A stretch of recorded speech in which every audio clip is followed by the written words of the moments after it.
జయశంకర్ భూపాలపల్లి జిల్లా కాటారం మండలం కేంద్రంలో శ్రీపాద ట్రస్ట్ చైర్మన్ దుద్దిల్ల శ్రీనుబాబు శ్రీ ఆంజనేయ స్వామి ఆలయంలో ప్రత్యేక పూజ నిర్వహించారు.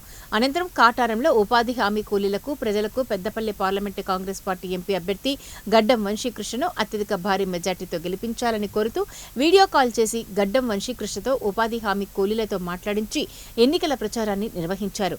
ఈ సందర్భంగా దుద్దిల్ల శ్రీనుబాబు కాటారం ఎంపీ సమ్మయ్య వంటివి న్యూస్తో మాట్లాడుతూ ఎన్నికల కోడ్ తర్వాత 2 లక్షల రైతు రుణమాఫీ అమలు చేయడం జరుగుతుందని, సోనియా గాంధీ పార్లమెంట్ ఎన్నికల సందర్భంగా 5 న్యాయ గ్యారంటీలను ప్రవేశపెట్టడం జరిగిందని, కేంద్రంలో కాంగ్రెస్ పార్టీ అధికారంలోకి రాగానే ప్రతి పంటకు కనీస మద్దతు ధర, ఉపాధి హామీ కూలీలకు రోజుకు 400 రూపాయల పెంపు, ప్రతి పేద కుటుంబ మహిళలకు ఏటా ₹1,00,000, ఆరోగ్య బీమా 25 లక్షలు, యువతకు 30 లక్షల ఉద్యోగాలు కల్పిస్తామని శ్రీనుబాబు అన్నారు.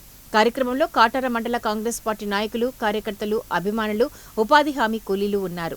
బీజేపీ ప్రభుత్వం అప్పుడు ఫస్ట్సారి అధికారంలో రాగానే ప్రతి అకౌంట్లో 15 లక్షల రూపాయలు ఇస్తాం అని కళ్ళబల్లి కవర్లు చేస్తే మళ్ళీ ఓటారు పార్లమెంటు మండల శ్రీధర్బాబు సార్ గారి తమ్ముడు శ్రీనుబాబు సార్ వారికి ప్రత్యేక ధన్యవాదాలు.